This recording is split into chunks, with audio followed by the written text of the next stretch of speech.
our monthly online art show that is brought to you by VisionCon, 𝗏𝗏𝗄𝗅 and Playco Games. I've been running back and forth all day. I went to the campus, I came home.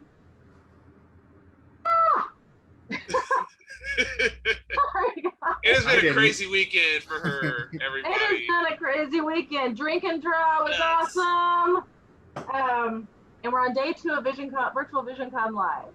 Yeah, and really quick, huge shout out to all you guys that did panels and workshops this weekend and are doing workshops, even if you haven't done it, that you're doing workshops. Kudos to you, man, and thank you. Yeah, totally. Anybody that doesn't know, virtual VisionCon has free workshops on channel 1 on Facebook Live, just like we are right now. And channel 2 and channel 3, we have got VIP content that you will not be able to see for a while if you're not watching live. And these guys are doing awesome art tutorials. Thank you. So, yeah, 2 more tomorrow. But tonight, it's all about the pin click. And I'm going to introduce my artists. Oh, I'm Deanna Pell. Since season 1, I always forget myself. I am Deanna. I am your host for the evening. I am on the VisionCon staff. And I'm also partial owner, co-owner of Playco Games. And my co-host, Mr. Gary Waddell, is with our 𝗏𝗏𝗄𝗏, which all these guys are from. Nice to meet you, everyone. Gary here. Again, thank you for watching us this evening. I'm going to be your co-host on this season finale. Let's meet some of the artists. Caitlin, let's start with you. Sure. Okay. Hi. I'm Caitlin Blaine. I am a cartoonist and illustrator, and I guess my main project that I've been working on for a while now is my webcomic 𝗏𝗂𝘅, but I also take commissions and whatnot. So it's been a party every month participating in these challenges. So yeah. All right. Well, Nate, on my screen, you were under Caitlin, so with that. Okay. Just on the screen. Hi, I am Nate of Mammoth Press. It's graphic design and illustration. Most notable work is the Potbelly Mammoth comic series at 𝗏𝗏𝗏𝗏𝗏𝗏.com. Self-published Volume 1 is out currently. Also, the Mammoth Press Multicade, which is an arcade cabinet that I designed and built, and I do a YouTube series with the building of and the playing of on YouTube at Mammoth Press, as well as Twitch streaming 3 nights a week at twitch.tv/Mammoth Press. All right. Let's do Eric now, so you guys can do your little magic mute mic trick. What'd you figure out? We're coming from the same place tonight, so we had to play with stuff. You're hearing me through Nate's mic right now, is how that's working out. Okay. Have the gain jacked up. So, hi, I'm Danger Wright, but you can call me Eric Danger is my middle name. Let's see, I got One Flag coming out. Issue 2 is on its way now. And that's about it currently. All right. Mr. 𝗏𝗏𝗀𝗏. Well, did I say that right? I missed you last month. Yep, that's 𝗏𝗏𝗀𝗏𝗏. My studio is called Night's End. I'm mainly a visual effects artist, an occasional illustrator. So just started working on the Foundations TV series. It's my current project. Hey, James Rutherford. James Rutherford. You can find me at 𝗏𝗏𝗀𝗏𝗏 on Instagram. I don't know what I am anymore. I do freelance animations and you're an educator too, so yeah. So that's about it. All right. Anna Hansen. I'm Anna Hansen. I mainly, I do illustrations. I'm learning graphic design. Right now, most of the stuff I'm doing is school-related stuff. I plan to do some of my own personal projects over the break.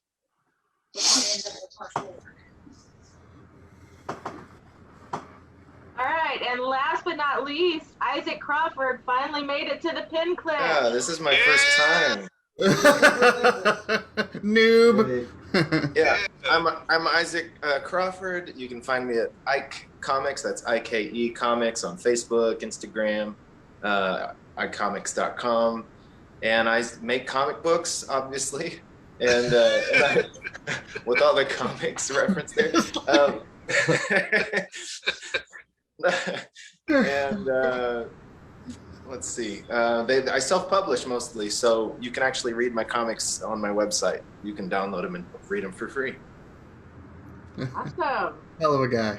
You guys stick around because after we show all the amazing art, everybody's going to enter our plug zone where they get to tell us where exactly you can find them and see even more. But for tonight, they are tackling, and I am watching. No, it's a we thing. You're right on this And we've too. already done tackled it. It's done tackled. I didn't do a drawing. You helped bury the bodies. We're all kidding. going down for murder. I don't like that analogy, but we did rated R to G, and I love the phrase Gary came up with. We're taking the serious, dark, and gritty and making it friendly, soft, and kitty. Aw. I am the lone person that gets to peak early, and I gotta say, you guys would be sent back to the drawing board. Not because it wasn't good. I love them, but it's PG-13, easy. I don't think you had G.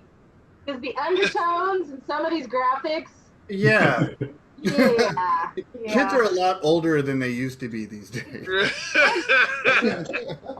I wouldn't have got it back in the day, but yeah, probably a 5-year-old would go, I've seen that. I mean, when I was there, I was playing Mortal Kombat, the Genesis version with blood. Also, too, to be fair, it's not just dark and gritty. It's also raunch. So some of the stuff are like raunch comedy stuff too. So that counts as well. Dirty Dancing. There was a couple of them where I had to look up. It's like, is that really rated G? And then I just realized I had always watched on network television, and all of that stuff had been completely edited out. Like the first time I bought Big Trouble in Little China on DVD, and like all the fight scenes were like 4 minutes longer. I'm like, this is completely different than what I'd seen before. Yeah. Trouble was a lot bigger. Yeah. Just rewatch the Animaniacs. Oh, and you're like, how the hell did this crap get on Fox television in the 90s? Well, let's get started. And James, I'm going to start with you because yours did both. I laughed so hard when I opened that. It's a good one to start with. It explains it all. Okay. I guess I'll go. And tell them what movie You pick from the viewer suggestions. I was gonna do Die Hard, but I switched to Porky's just because, yeah. Oh, yeah. We're told to, Yeah, I you talked think. about this one. Yeah. Nice.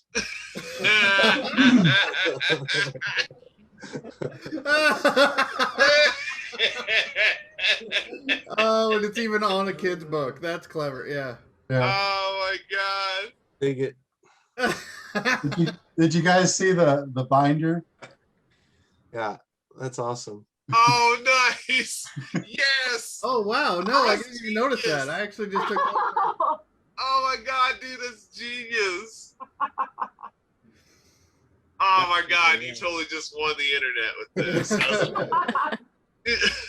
I was gonna. Porkies. I just know what it's about. Yeah. I was gonna do like the towel scene with the girls, and have like a tongue coming out of the floor drain. But I was like, no, better not. So I stuck with this. This is Excellent. awesome, man. I love this. You got to tell us how you went about doing this, like your process. I'm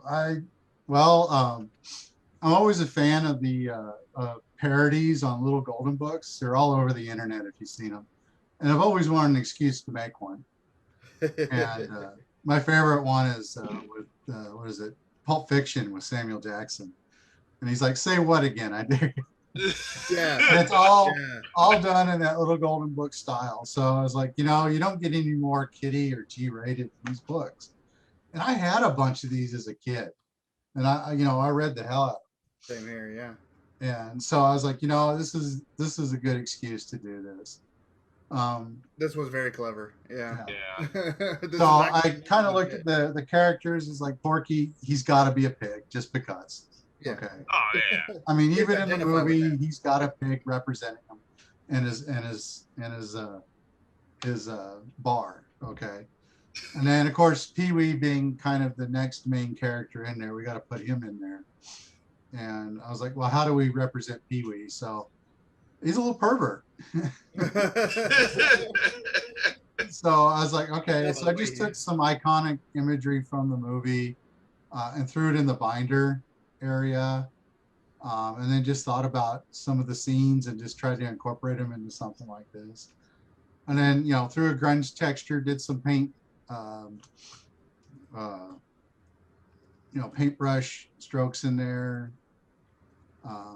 Kind of tried to do like the binding has been, open, because these books, they got that hard, shiny binding on them, and when you open them up back and forth, they start to get the paper tears, so you get those white edges.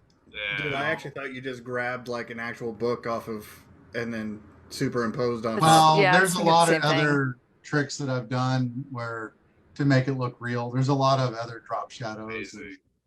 and everything else. Yeah, so that's from scratch. I didn't even realize. Yeah, this is all. This is all done from scratch. Jesus.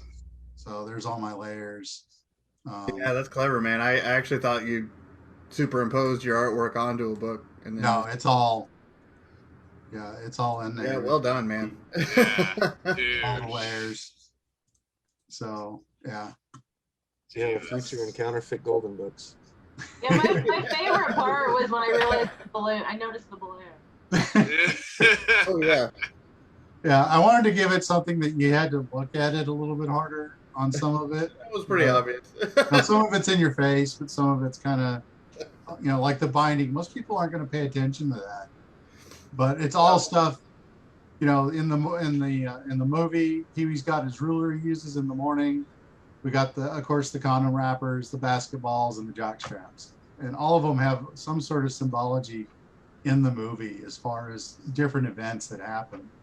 So I figured I should try to incorporate that in there. I think I saw the ruler and didn't think anything of it, and the basketball maybe, and I was like, yeah, no, that's legit, and my brain just didn't think to look. No, dude, there's a jock strap and a condom right next to it. Like, how many of you guys here have actually seen Porky's? Like, It's been a long time. It's been a minute. like anybody else see? Like, just raise your hand, like, so I can actually see. Oh, like, I watched it again while I was working on it. like, like all 5-ish, 6-ish. You know what? Maybe we should give a little synopsis of what the movie or comic book is before you guys present, because yeah, I bet a That lot is of true. viewers have never heard of Porky's.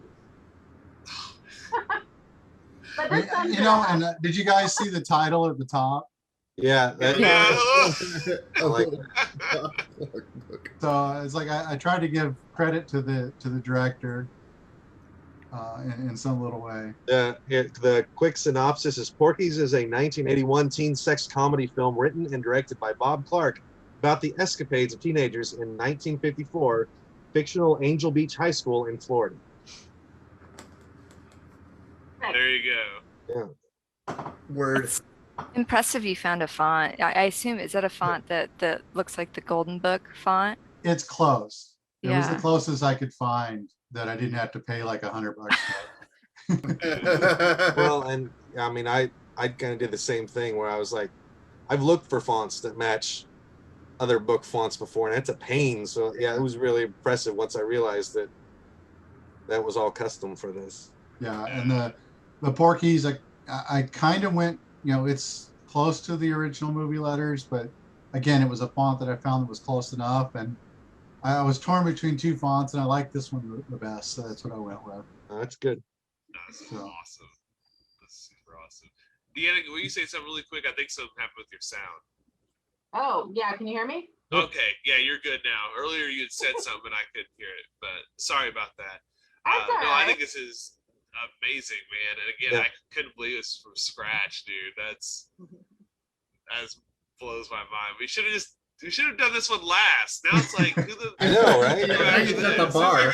No, this I thought it captured the rated R to G perfectly.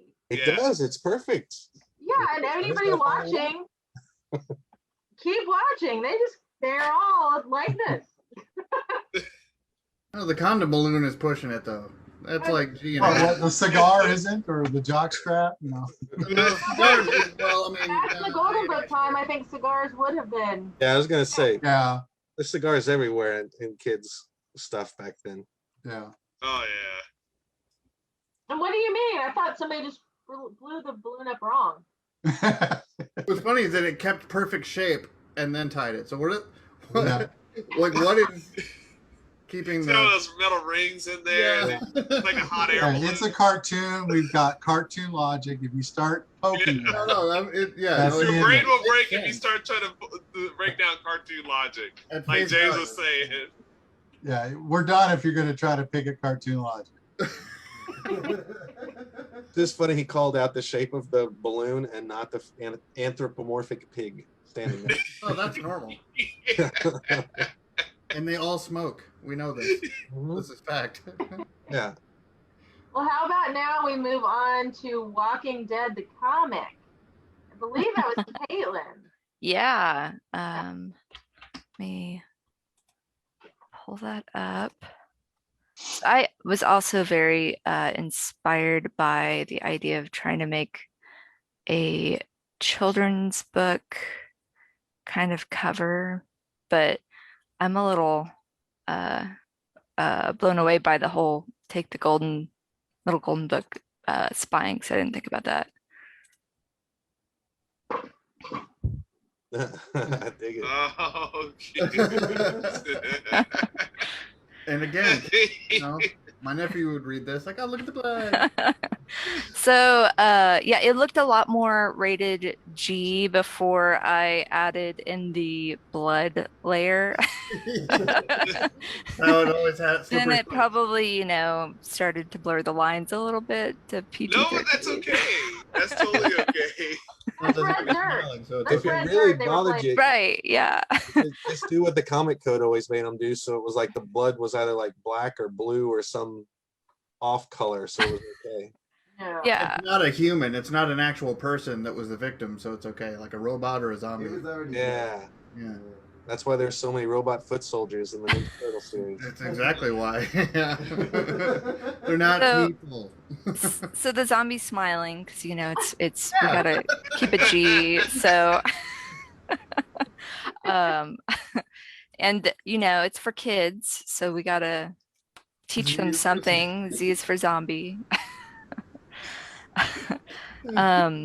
And I mean, as far as like the way I put this one together, I did things a little bit different. So with each month with the prompt, I've kind of tried different techniques. And then this month, I did each like piece of clothing is its own layer. So like with Rick here, like his jacket is on one layer. Nice. And so then I would put layers on top, clipping layers on top for like multiply and overlay for different effects. And then I had some effects on each character is a folder, so then I could put effects on the folders as well. So like I kind of tried to do a little bit of like rim lighting and the blood and all that, just to simplify it a little bit for me. So I kind of did this sort of this like cutout, I guess if you want to give it a nickname technique of each thing as its own like little cutout, and then I kind of drew on top of it. So the edge light effect really works well to pull them in and make the whole background and everything cohesive. Yeah, very cinematic. Yeah. Yeah. Whoops. Wow. What was your inspiration for the character design? A little bit too much behind the curtain. Well, you know, I looked at a lot of when I first started the like brainstorming, I looked at a lot of little golden book covers, and I kind of looked at some of the more modern day ones. So Disney puts out a lot of them. So I kind of took the designs of the Disney characters that they were putting on these covers with these kind of larger eyes. The bodies were more anatomically correct than like super cartoony. And then I'll be honest, when I first saw the prompt in like the prompt list and called dibs on The Walking Dead, because I was like, oh yeah, cute zombies, I'm gonna go with that. I didn't realize it was for the comic, so I started drawing the characters as they were from the TV show because I'm more familiar with the TV show. Yeah. And so I straight up drew a Daryl in this picture, and I'm like, wait, he's not even in the comic, so I had to like take him out. I And then thank you for adding Glenn. Yeah, and so I put Glenn in his place. So I was like, okay, so It's impressive that you drew so many figures for this and kept yeah.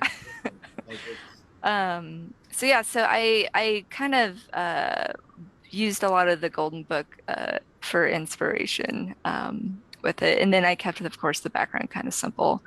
But yeah. James Daly says this would make a great T-shirt design. You know, yeah. just do a limited run so you don't get sued. Yeah. Robert Kirkman would think that is a great idea if you got a check. I'm sure.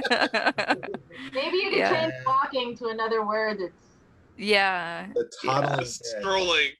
the skipping. So I also had some textures on top, similar to James. I've got another one in the background. I had like a blood splatter in the background, but it was a little much, so I toned it down just a little bit. So kind of went with a grunge effect instead. Yeah. The funny thing is like this is one of those situations where I've got one kid in kindergarten, the other's in pre-K, and you could have totally done like bloody handprints, and it would have just looked like kid handprint. Oh. Like they Oh yeah. Like every kindergarten wall. Yeah. I love it because it looks like something that you would see on the shelf. Yeah.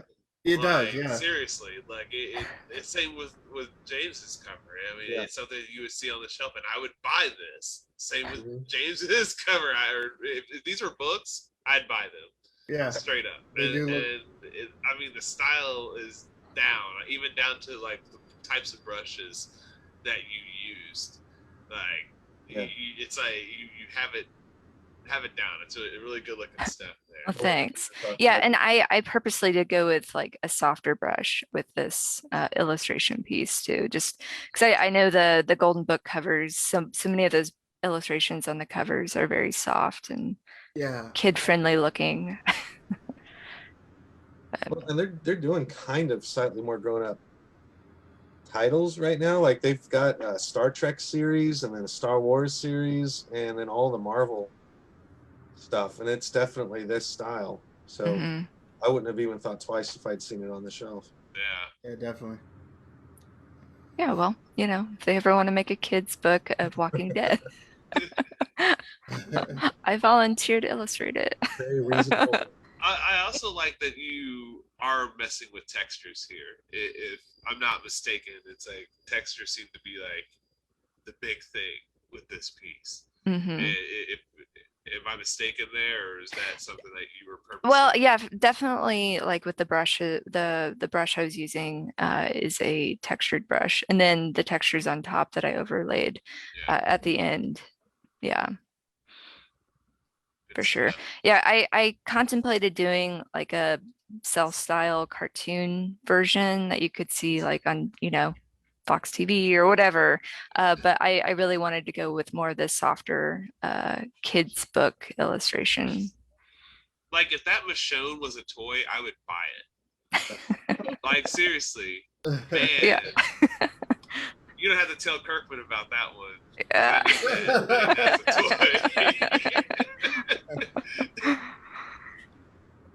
Well, thanks. Why don't you just fan art it to him and be like, I have an idea. Well, yeah. Definitely tag him. Put it up on Instagram and tag him.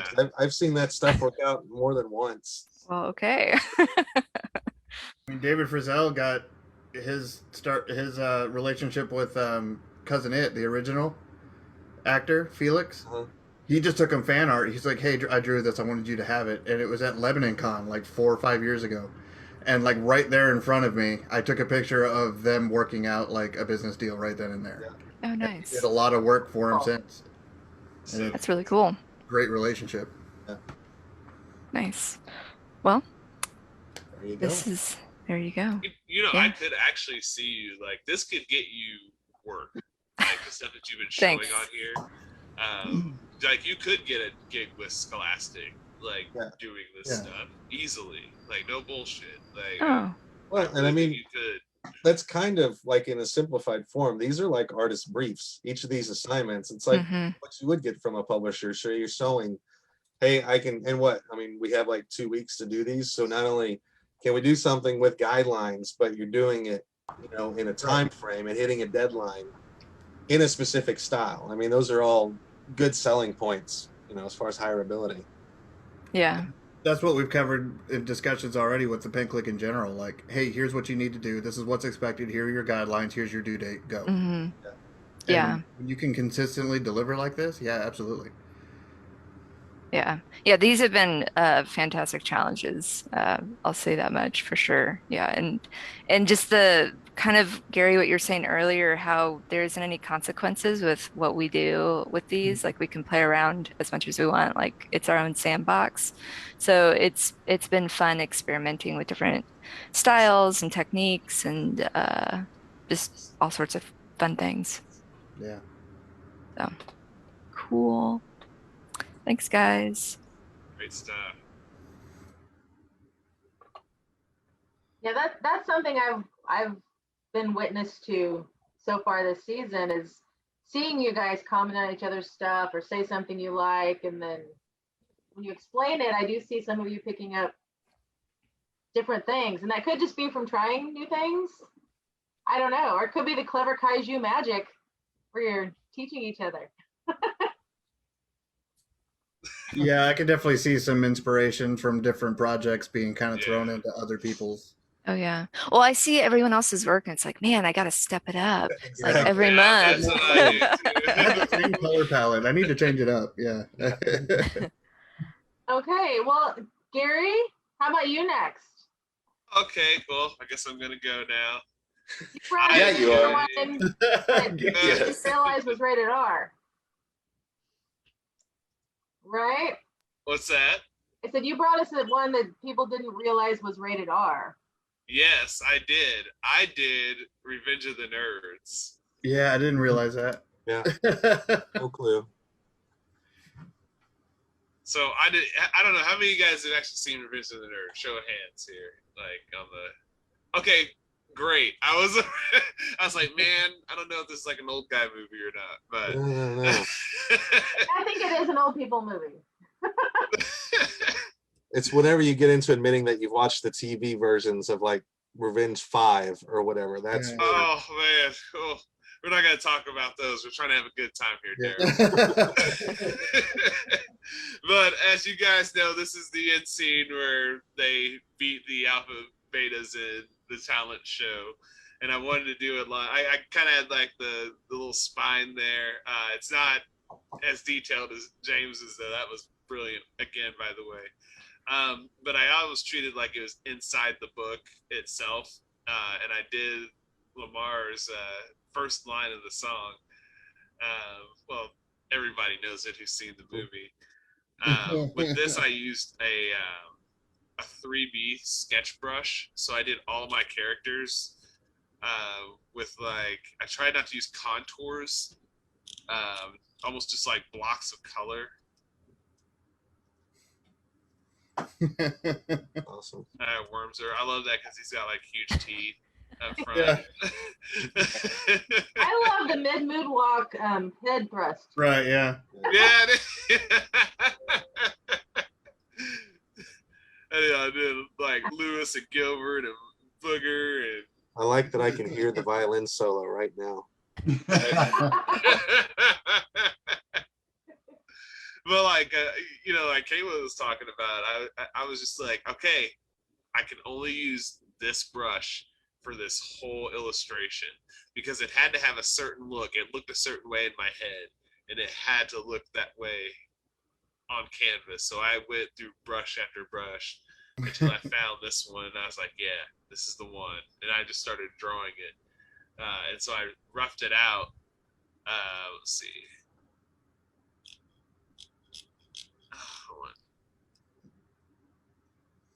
You packed so much content into that. So many people. I love how all the people have like different facial expressions. Like Yeah. all their faces are individual. I feel like I can see the actors through those faces. Yeah. That is actually one thing that I really wanted to capture, even though it was minimal. I wanted to capture likenesses of the actors. Some of them were really tricky too, like Curtis Armstrong. He's actually really tricky to draw. He was probably the toughest out of all of them. Wormser was really easy because he has a lot of exaggerated features. Like he has like Yeah. big hair and the huge glasses and the big teeth, that kind of thing. Lamar was a little tricky too, but then I found out it's like it's all in his cheeks. You know, he's like cheeks, like really, you know, streamlined nose kind of deal. So I was like, okay, I can get him down. And Lewis and Gilbert, Anthony Edwards, I think, is the guy who plays him. From ER. Yeah, from ER. Yeah, yeah, from ER. It's always funny because I'm like, oh, the guy from Revenge of the Nerds. Anytime anyone brings him up. But I do both those guys. I used references from the movie, of course, you know, to get their costuming down and, you know, get as close as I could, but keeping it looking like it's from a kid's book or something. Yes. Now I have a request. Sing it to us. What, sing what to you? The page. Oh, the page? You can't just read it. Yeah. No, see, that doesn't come with this package. Oh, your host says it You have to buy does. a VIP pass for that. How I many didn't know that. times did you guys tell me that I'm running this show? Oh, yeah, well, within reason. You just you want me to just go, clap your hands, everybody, and everybody clap your hands. We lambda, and Omega Move. I'm not doing the whole song. That's it. That's all you get. For the full song, see his OnlyFans. Yeah, you give him my OnlyFans and go ahead and sing the whole song. Now I feel like that should have been the finale.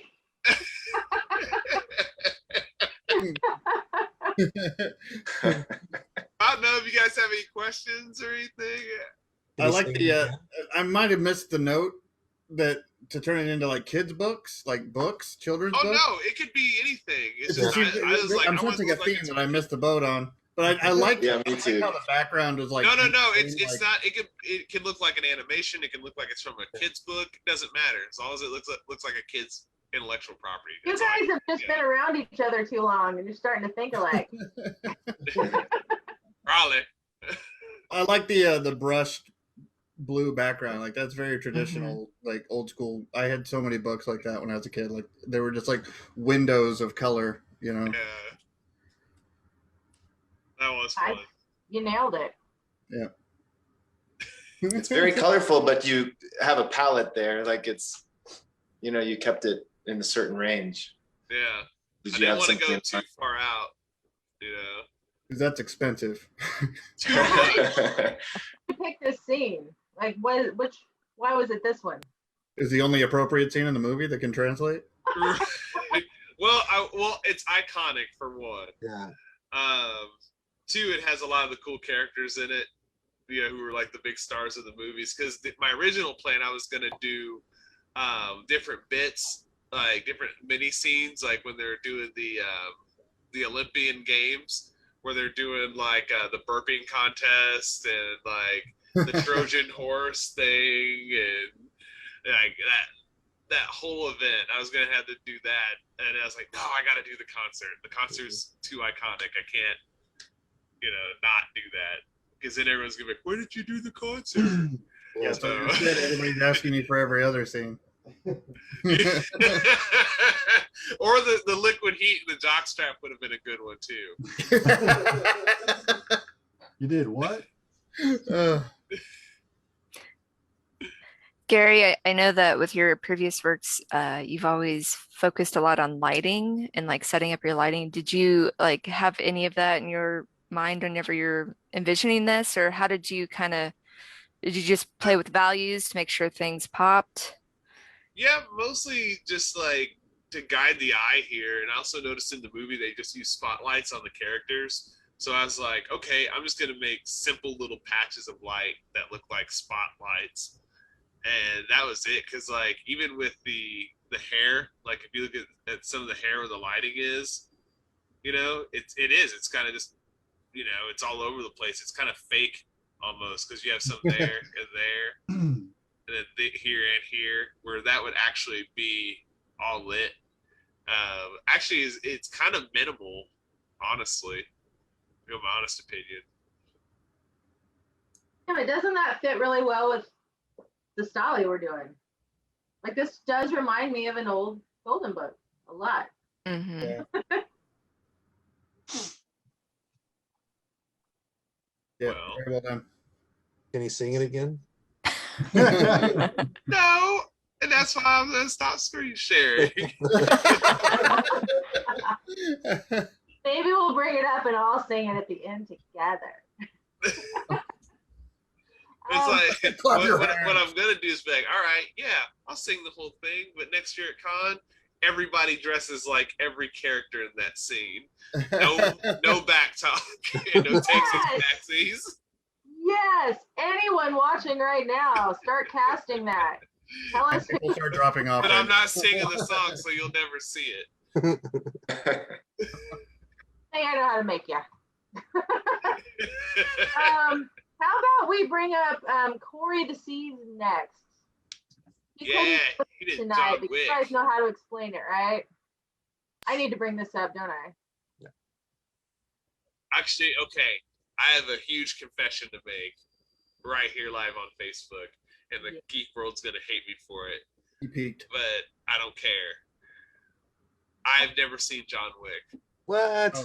I've Haven't either. John Wick. I only recently saw the first two, like within a few weeks ago. Don't bother with the third one, but the first. I've never seen John Wick. I want to. I just never Yeah. think to like watch it. They are I'm cool. there with you. I haven't. It looks awesome. I just hadn't haven't been seen like, oh, I want to watch John Wick. No, You know, I I need just- to put I it went in and my saw plan. Nobody last night, and that's by the same creator. It fits in the same world. Oh, really? Oh, nice. Yeah, it's really it's a really really fun series. So we can get back to the movies, the theater movies. Yeah. No, man, the Alamo opened on Wednesday. I've been there twice already. Nice. Watching everything on the VR headset on HBO. I'm fine.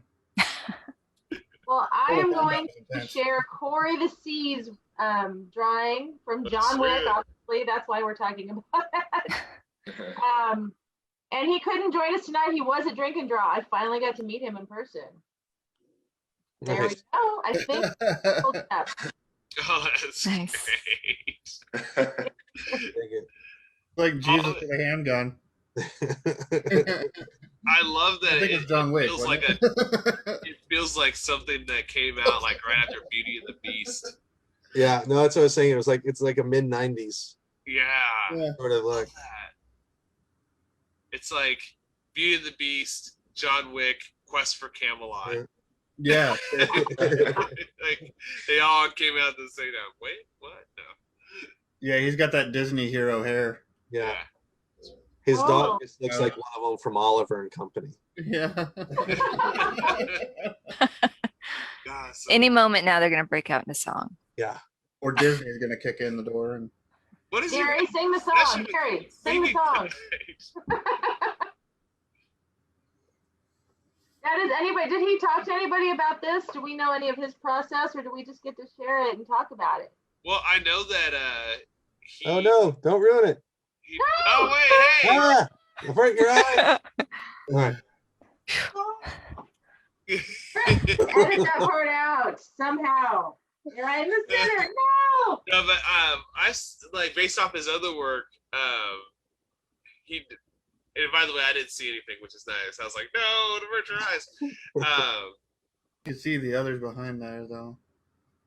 But I do like that he, like he has like if you look at his work, he has like an anime background. He does like a lot of anime style stuff, and like seeing this, it's really cool because it's almost like he's like going away from that. He's like, yeah, okay, I want a Disney style John Wick, and he just does it at the drop of a hat. If you look at some of his other artwork and the way he does, like he understands how to work in different styles. Like for every character he does, like he can do stuff like a 𝗓𝗄𝗏 or like a SpongeBob style. I don't know if you guys have seen his work on his Instagram, but the dude's amazing.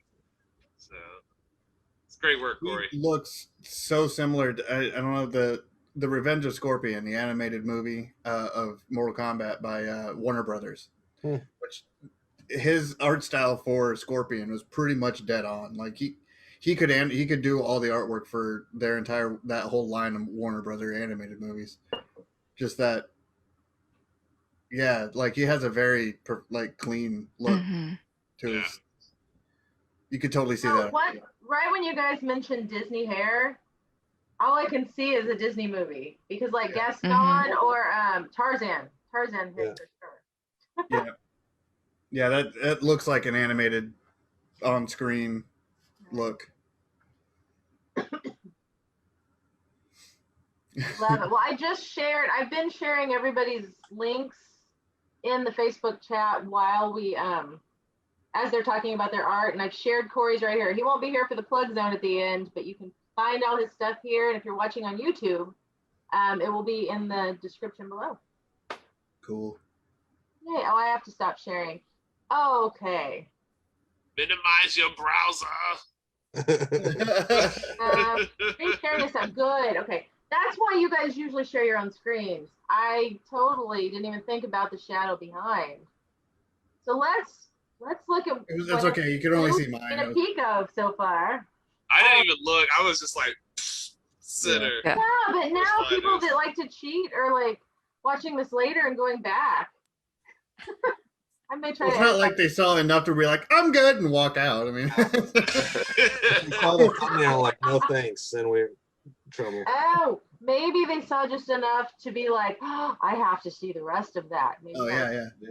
Teaser, the onion skin teaser. You know what, next season, let's make a collage of just pieces of all your art and just show that at the beginning. Okay, well, Anna, we partially saw some of yours. Let's go with you next. What did you end up? Oh yeah, you told somebody you wanted something and took it for your prompt.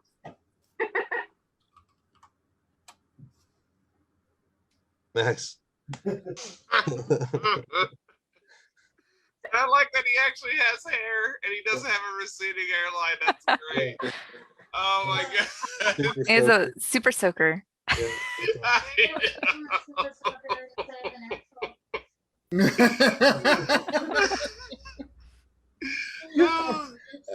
Unreceding hairline is cracking me up.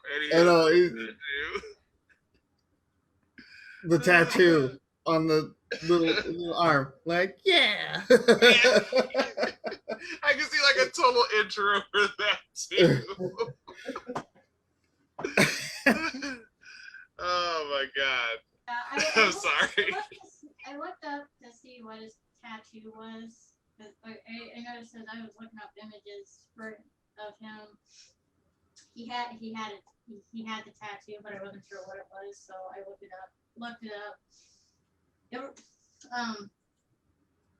Originally the skeleton was smoking, but it's supposed to be Oh. So I took that out. You edited the tattoo. That's funny. Yeah. Can we zoom in on it? At the top, there's a little magnifying glass. Okay. Trying to help.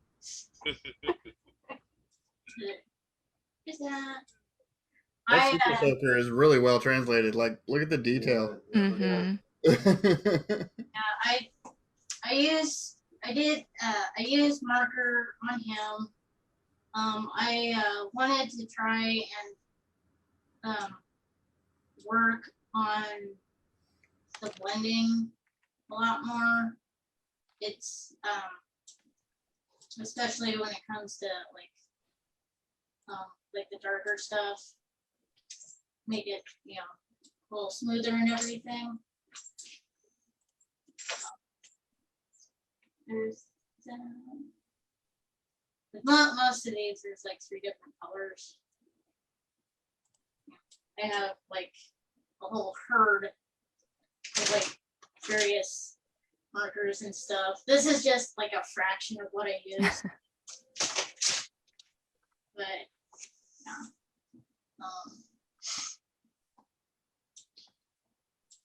Oh, wait a minute, Anna, are you showing us something?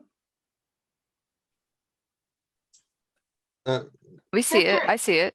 Yeah, I see it. No, I meant in her thumbnail. Since you're talking on James's microphone, James is showing the whole time you're talking. Oh. Yeah. So, hi, James. We're watching you while Anna talks. Yeah. No, that's his voice. I'll go back to picking my nose.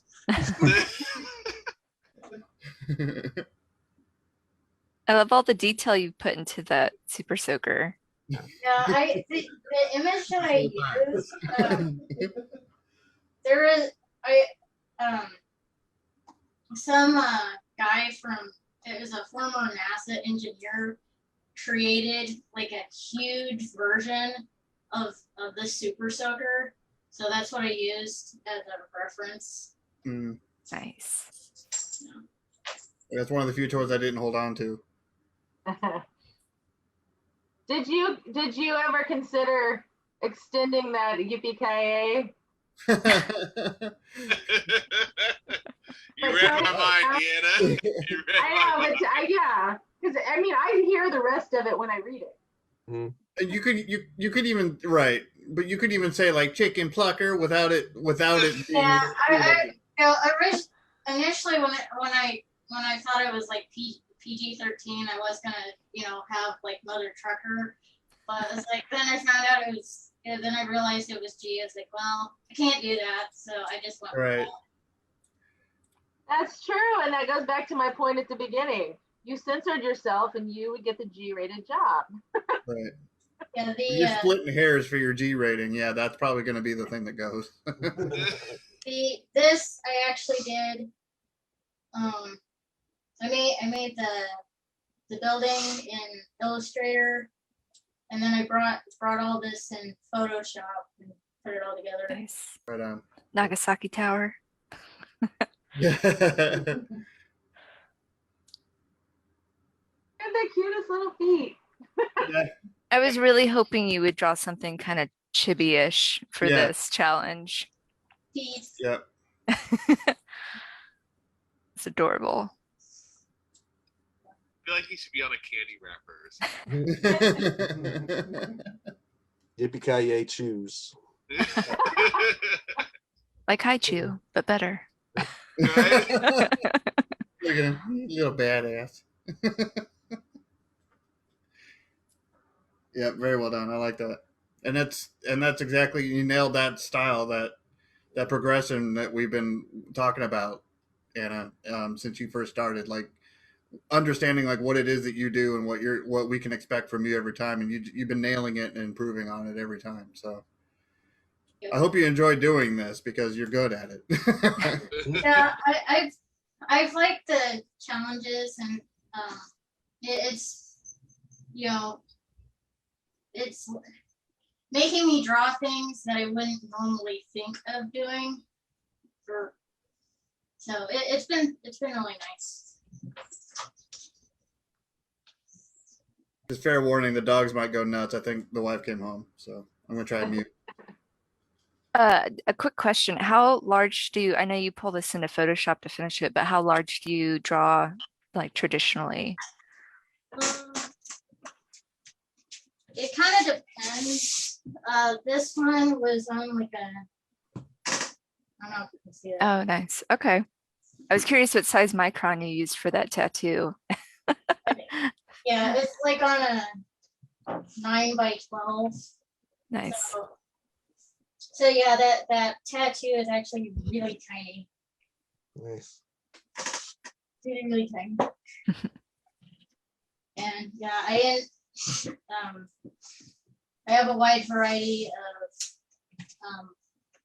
of pens that I can use that vary in like size. I think the smallest one I have is a .03 to help me get the finer details and stuff. Yeah, but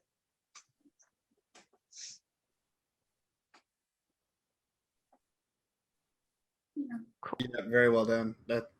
And Yeah. I like how your markers like translate in your scan. Yeah. Like they don't. They Mhm. look.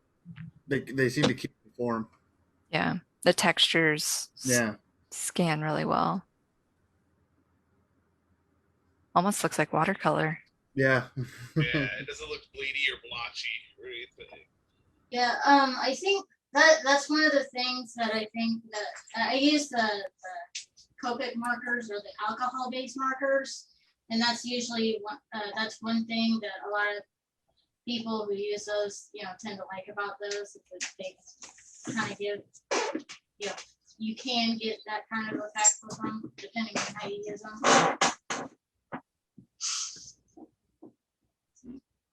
All right. Thanks, Anna. This is quickly becoming one of my favorite episodes. It was a good idea. Like Mm-hmm. now we got to take something adorably cute and ruin it. That Or maybe can that's be too much. done by you guys, I believe. No, I would not commit to All right. that. Nate, how about you go next since I partially showed some of yours too? Who was that? Nate. Me? Yours was sticking out behind Corey's too, so I better. Okay. You're next. What did you have? Because you did not write it in the feed, so I thought I did.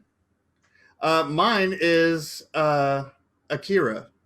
I knew it was some kind of anime. That's why it was. Nice. So Oh. I went the chibi route. I've never done one before, so I tried my hand at it.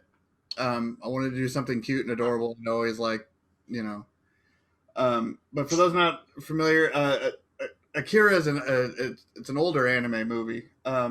Set in dystopian 2019, Akira tells the story of Shotaro Kaneda, a leader of a biker gang whose childhood friend, Tetsuo Oshima, acquires incredible telekinetic abilities after a motorcycle accident, eventually threatening an entire military complex and chaos and rebellion in the spring. Yeah, blah, blah, blah. In short, this guy gets like subject to military experimentation. He gets these telekinetic abilities after his motorcycle wreck, and he even gets so crazy in his abilities that he loses control of his body that kind of mutates on him. A lot of common pictures you've probably seen of him is where like his arm just going like full body horror, like just crazy blob, like just insane. It's incredible animation, how his body just twists and morphs, but it's horribly disgusting too. And of course the character himself has like this inferiority complex. Like he has this drive to be impressive to his friend, and so as he gains these abilities, his desire to establish dominance and be powerful and be a big deal becomes stronger and stronger, to where like he just needs a friend. So I wonder, like, if he had a friend, what would he be? Would he use his weird morphing mutant powers for good? So this is kind of what I came up with. Like, if he could use his mutating arm for, I don't know, shadow puppets or doing cool puppets. Like he drew a little friend on his own hand and he's having a laugh. I just wanted to go cute with it. I love how you turned his motorcycle into a tricycle. I'm glad. Thank you. It's awesome. As far as going cute, I didn't. I kind of missed the boat, I guess, on the children's book. Like, no, this is awesome. But I wanted to use bright colors and adorable facial expression, and it's like I said, it's my first attempt at that style. I feel like maybe his arm is a little too muscular. I don't know. But I wanted it to be weird and kind of like, but not, like I didn't want to like butcher his arm and get all totally grotesque. I wanted it to, I don't know. But like, I don't know if you ever seen Ed, Edd and Eddy. Like, it had a piece of wood named Plank where he just scrawled a face on it. Like I kind of wanted to have that. Like he's just having a ball with his friend, or That is great. That's awesome. That is so cool. Because I love Akira. You guys know that. This is so awesome. Great approach too, man. Really the process for this was actually pretty simple. Because really, I mean, I did, some of the lighting and stuff just to kind of taper out the edges, but it was pretty much standard. Like I did all the line work in Illustrator. See if I can find the layers here. I don't know where I put it. Oh well, all the line work was done in Illustrator, and then I brought it over into Photoshop, and I just dropped in colors. And then I did a color layer, and then a shade layer. And I brought in the bike separately and did the colors for it, and then added effects to kind of brighten it up and bring out the. But I've been doing a lot of on Twitch. Other Twitch streamers have been asking me to do their emotes, where I do a lot of caricatures of them, but in cute, adorable, cartoony ways. With big, because you got tiny little spaces for emote. To capture a lot of content as you can, and so big facial expressions and. Even the tears coming off the eyes and everything. I've been getting a little bit of practice at it, and I don't know. I just wanted to see it in a big piece here instead of a tiny little emote. Yeah. Well, it translates so well because it's like if they were to take Akira like as it is and turn it into a kid's anime, and so you've got kind of like the Japanese expressions, like really big and fun and goofy, and it works really well in this piece.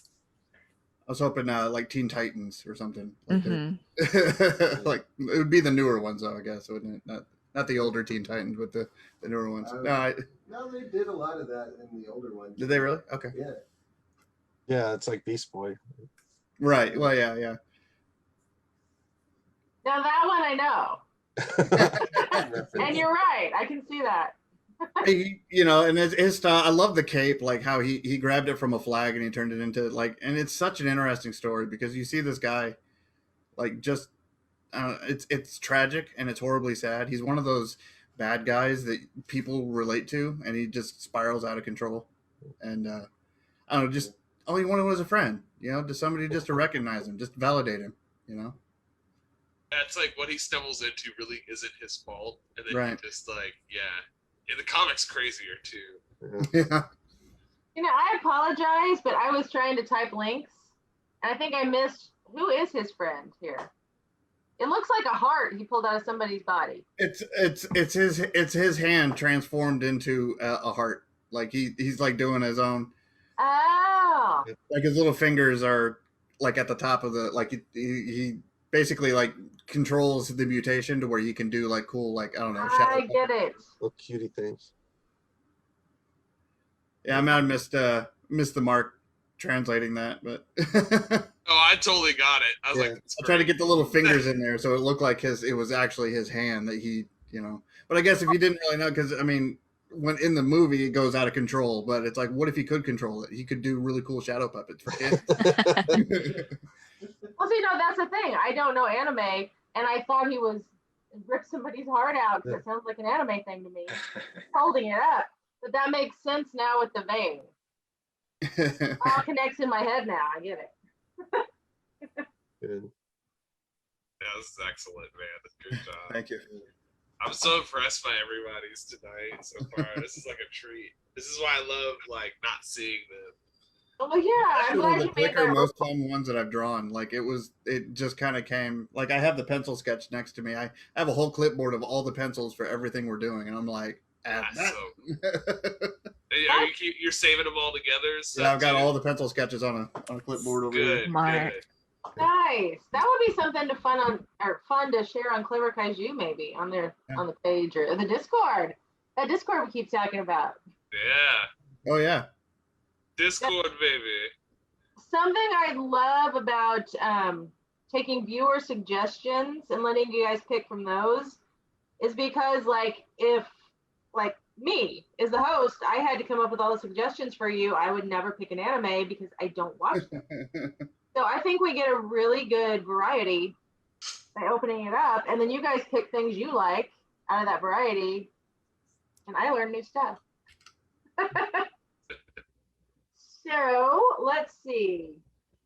Isaac, we should have you go next because I usually try not to make the newest person go very last, but I almost made you wait till last. So sorry. All right. Oh, I You'll should. have to share it. That's right.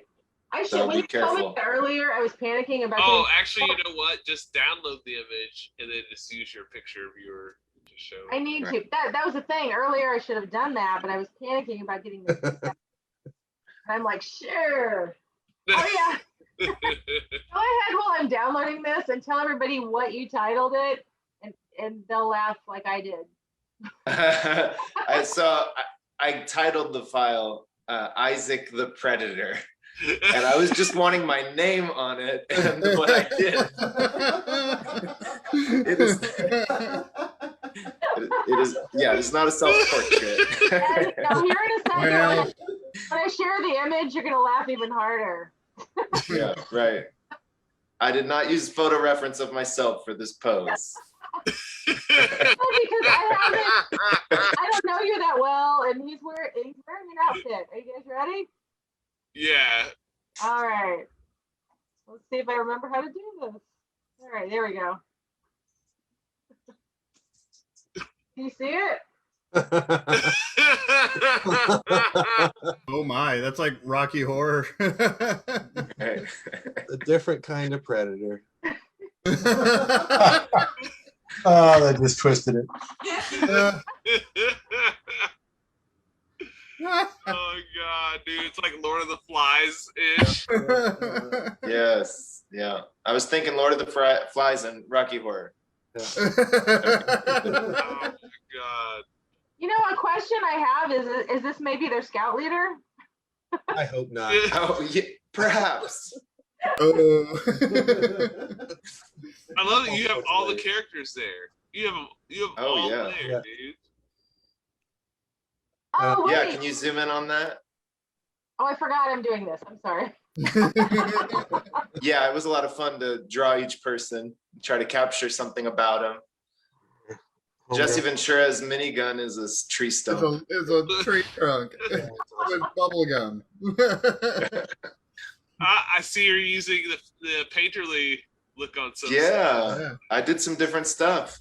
On Yeah, I like this. Is he? Is he? I used a brush. I used the Pentel pocket brush. I did inks traditionally, and I used the brush for all of it. I didn't use a pen like I normally do. Nice. And then I used I painted with watercolor digitally. Nice. Watercolor brushes, and that is out of my norm. So That Predator. Oh my God. You know, Too Powerpuff funny. Girls had a villain. It was the devil character. What was it? Somebody's gonna remind me. Him. I knew it was Him. he or him. Yeah, him. And you know, he wore a very similar outfit like from time to time. So I mean, you know, this flies. This is kids will watch this. yeah, Powerpuff there's Girls nothing got it from time to inappropriate. time for adults. Like the only thing that maybe was too far is the guy cutting his chest. Yeah, like I. So there's But blood. that's great though, because that's from the film. And it's perfect. Right. Yeah. I guess I didn't actually go down to G though. If you were Definitely. super worried about it, Oh, you this could is really change it to like a Sharpie, a red Sharpie or something. Right. I should have I- made it a Sharpie. I think but it plays fine. I went with Swiss Army knife because they're like, Boy Scouts. Yeah. Look, there's This is another movie. round tables. I've seen pieces of Predator. I don't know if I've sat and watched it all the way through, so I don't know the characters. But those scouts remind me, I can't place which one it is, but it reminds me of some Cartoon Network cartoon my kids used to watch. I think I know what you're talking about. Yeah, I can't remember it, but it's making me think sitting with my kids and watching Cartoon Network. There was Kids Next Door. But Maybe. they were more like spies and. So I don't remember the characters' names, but the guy holding the rock. Yeah. So I put his arm in a cast. I don't know if you guys remember, the Predator rips his arm off in the film. Okay. So I just put it in a cast, like as reference to that. Well, I don't remember him continuing on just armless. Still, Right. there's Well, they nothing, don't die in there's this nothing version. like edgy about a one-armed person. They do exist. Yeah, so I could have went there too. But you're right. In G-rated movies, nobody dies. They just scream off screen and you don't see them again. Right. And he comes back with a cast. Like the Predator, he's a jerk, but they give me a cast. Yeah. I still love that, like, we've seen your work for quite a while, and like this feels different, and I can tell you use just different techniques Yeah. here. That's really, really cool. I love the way it looks. Right. I tried to jump into the whole idea of this and trying something new, and it was fun. Yes, I love I it. can still pinpoint it. I could pick your art style out in a crowd. I could still pick it out. It's like that. Yeah, But it's still it yours. would still yeah. being surprised of like how much different it is too. Like, is that an MTV shirt he's wearing? Yeah. He wears that in the It movie. took me that long to realize. Yeah, he actually has that on in the movie. Okay. He's always chewing tobacco though, so I give him bubble gum. Right, the bubble gum. Yeah, I got the Right, bubble yeah. gum. Hey, are there more like little character traits we haven't touched on yet? Oh yeah. Tell us. So I don't know their names though, but there's the guy that does their explosives. So he has a little bottle rocket. And then I don't remember what the other guy was, but he's the guy with glasses. He was, he just looks nerd. He's the nerdy looking one. So I just gave him like hornet spray. Oh, so it was like a hype horn? But yeah. All right, then let's go through the thought process on this one. Now look, Predator was wearing like fishnets. Yeah. Actually, Yeah. He's dressed as kind of like that. Sure. Yeah, that's not that far off. It's not quite Predator's mask, but I think you can find those on Amazon, probably. Hi. I mean, he's not far off from, except the corset, and the high heels.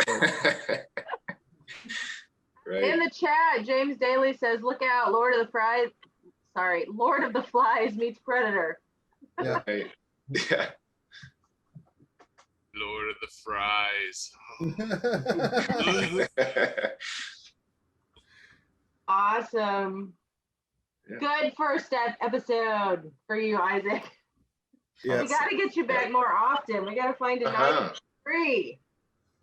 Right. Let's see. Next, Daryl, would you like to show off yours? Sure. No. Click. Wait, what? He just leaves.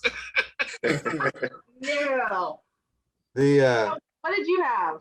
I had Cabin in the Woods, which I almost immediately regretted the choice. No, I suggested that. I was so happy. No, I mean it's one of my favorite movies, but then like once I started thinking about it, my initial thing was to do like a Mary Blair Golden Book style. But the problem with like that's like very character focused, that art style.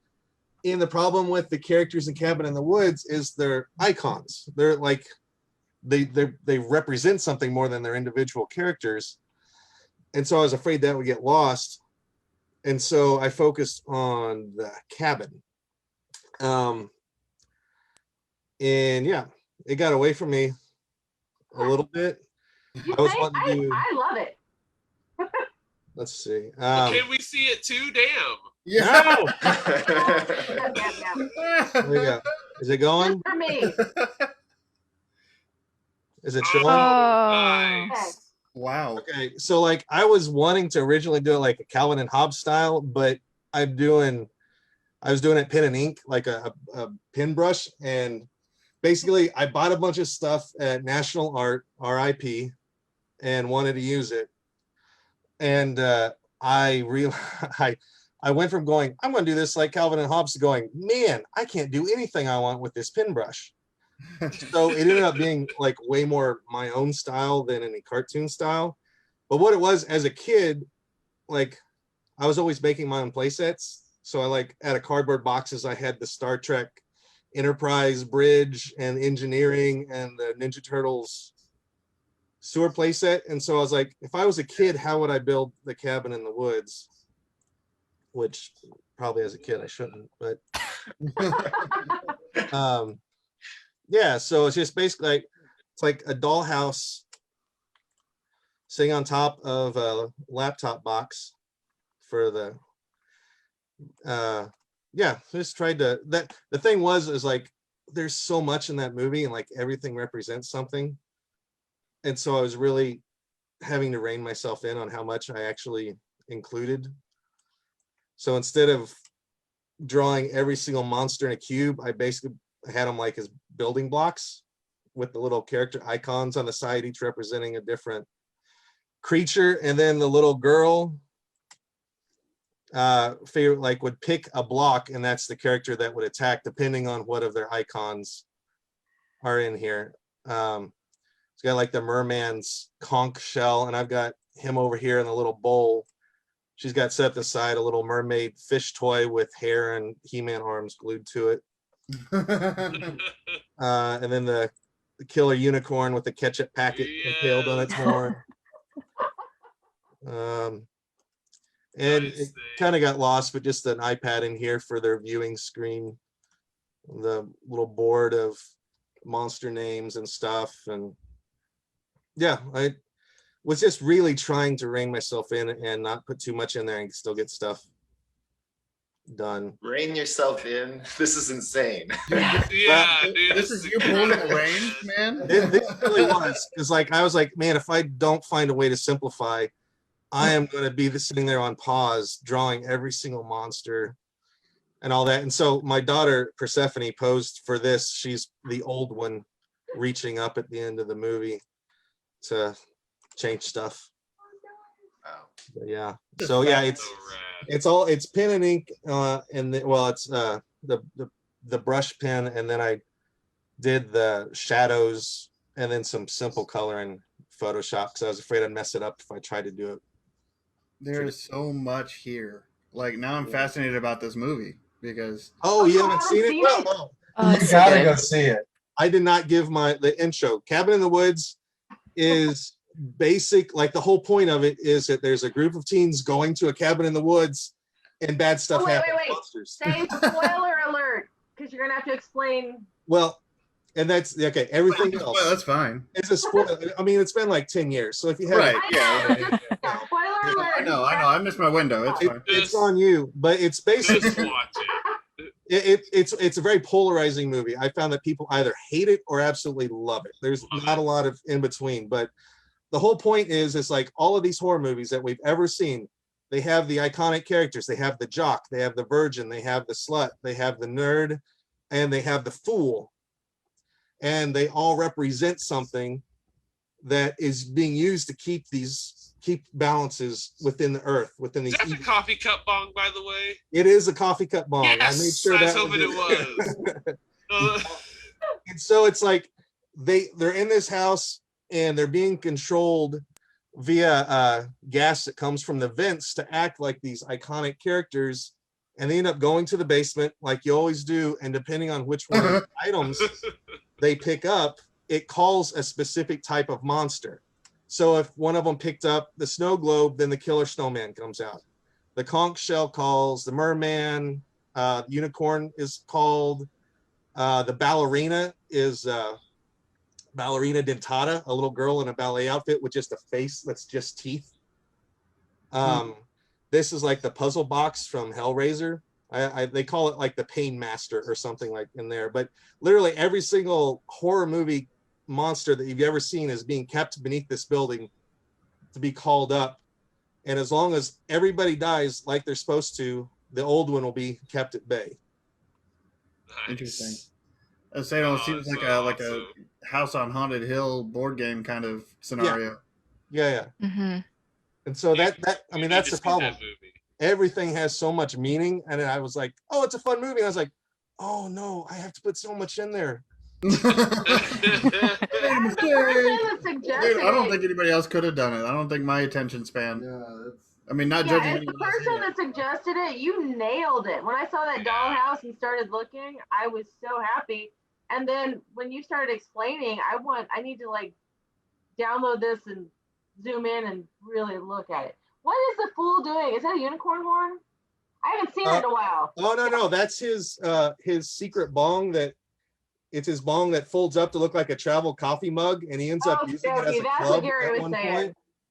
Yeah, I know. It's like the only reason I did not watch it while doing this was because either my girls were around or I had other work to do and I had to focus. But yeah, it's such a good movie. And this is along the lines of like, I could see Goosebumps doing a bit like this. So it's not like the premise is dark and grim and probably scary, but it is kind of, it does have that fun, like, who's going to be the next monster, you know, like the kind But of. the movie's funny too.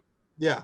It is funny. Yeah. It feels like a Jack satire Black in some like- parts. Yeah. It's like, I mean, it's really smart about it because everything they do, the script's super tight about all of these movies that we've ever seen since like the mid 70s, really, and how they're actually all in the same universe. It's all tied together.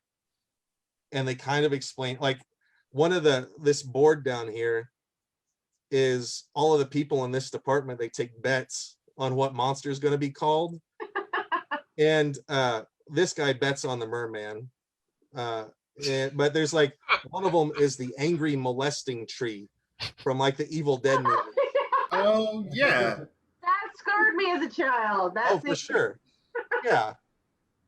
So, yeah, I mean, it just, again, either you love it or you absolutely hate it. But It sounds cool. It sounds like my kind of movie. yeah. It just seems like any movie that seems like is made by fans for fans Oh, to be yeah. like, I see what you did there. 100%. And it's kind of, I mean, as a movie nerd, it was filmed and then it got stuck on a shelf for like 3 years because they weren't sure how to market it. And like one of the main guys that did it was like one of the producers or something on Buffy. Like he had a lot of background and stuff. But Joss Whedon like wrote it. Did he not? yeah, it was something along those lines. But the main reason it finally got put out is because this character is played by Chris Helmsworth. And so he filmed it 3 years before he was Thor. And then he came out as Thor. And they're like, oh, crap, this guy's popular now. Let's put it out there. And so you see it and you're like, why is Thor in this little indie horror movie? And it's because this was shot way in advance. And since then, he's been able to sell every kind of movie. Oh, for sure. Yeah. And He's Daryl. an adorable idiot in Ghostbusters. We're gonna totally watch that now. Yeah. No, Daryl. Whenever I saw the RV, it totally made me think of him. Yeah. That's such a good scene.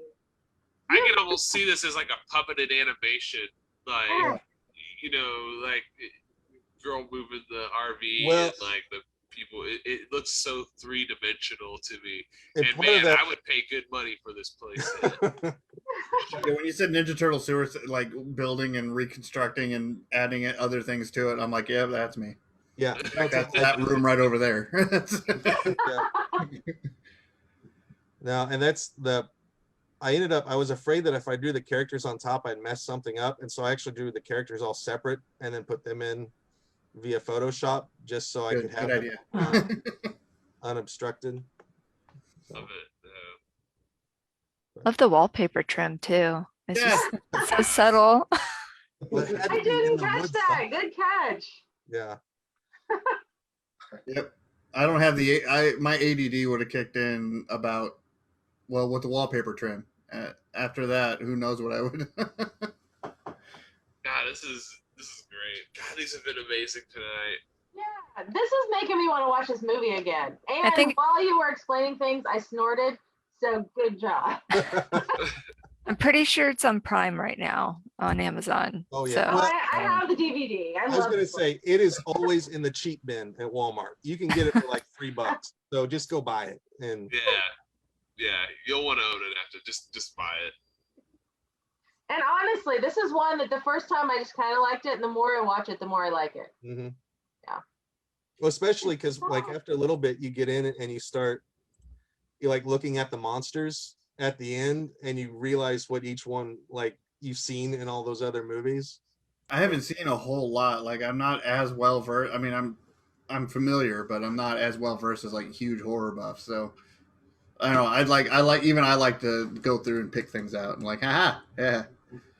Well, it's not like they're all like super obscure either. I mean, you right. know Freddy or Jason or zombies and that sort of thing. So Pennywise. Yeah, exactly. Killer Fun fact, there's actually, I can't remember why I was looking up Cabin in the Woods. I think I'd watched it and needed to know some actor or something. But, oh no, it was when we did Halloween, like horror. We did Baba Yaga, but we were looking for different scary things. There's a database for Cabin in the Woods that will tell you what every single character on that board is.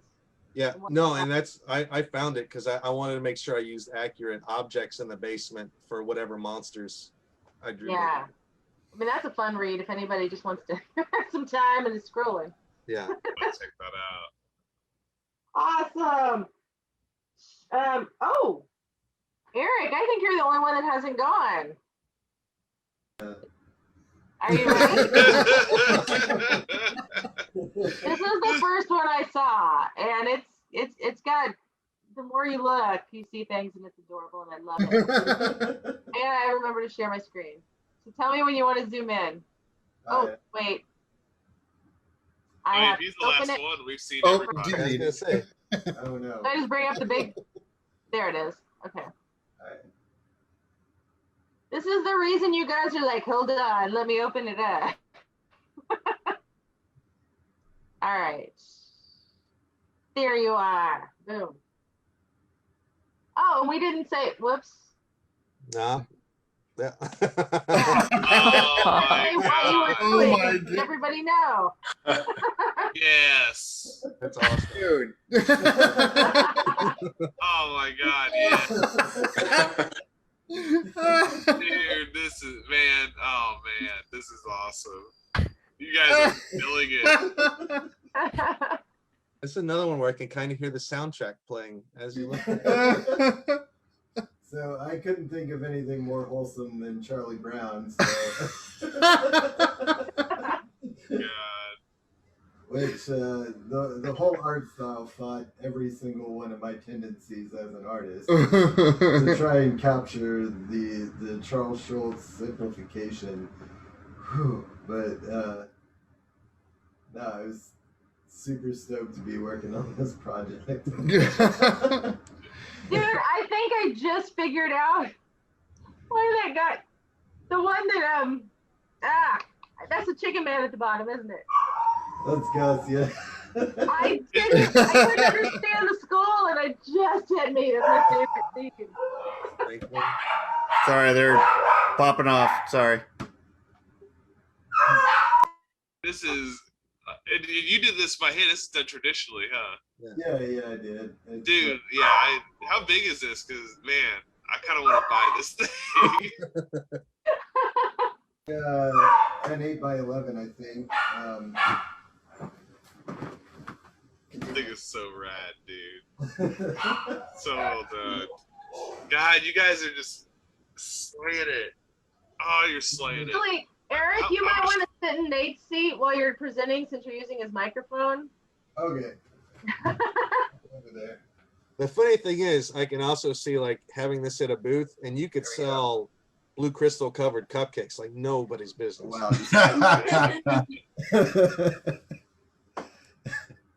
Nate's way taller than I am, so the headrest is kind of off. So. What are we talking about?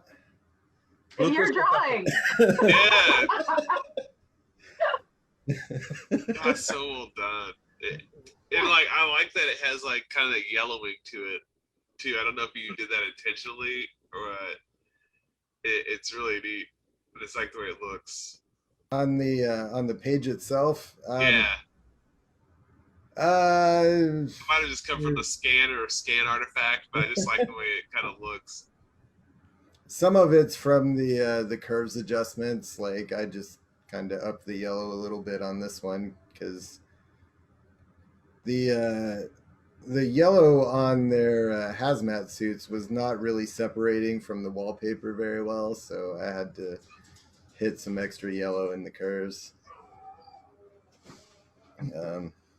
Well, I think it's happy accident though, because to me it looks like it's on older paper. Yeah, like newsprint. Yeah. Mm-hmm. I think it's great, man. See, the only one I'm not getting is the last character on the bottom. That's Badger, Jesse's friend. Well, wait, then who's the blonde? That's Skylar. Okay. Because she was by the guy, I don't know names, I'm so bad. By the guy with the cap, I was thinking Badger is. Yeah, he's brunette. All right. I love it. I love that I can see certain characters in these Peanuts. I recognize most of the Breaking Bad characters and all of the Peanuts characters. It seemed too perfect. Like they translate across so well. It was actually kind of easy to figure out who was going to be who. Dude, you need to pitch this to somebody. The facial hair cracks me up because we don't see that in normal Peanuts comic strips, but you have like Walter's beard, and Jesse's stubble. So, but if Charles Schultz drew it, that's exactly what it would look like. So. Would you like a cupcake? Notice the fact that when he's stirring his cup, he's got the tongue hanging out. Yeah. Let me zoom in every panel. I forget I'm in charge of this. I don't like it, by the way. It's Snoopy on the RP. Passed out from fumes more than sleeping.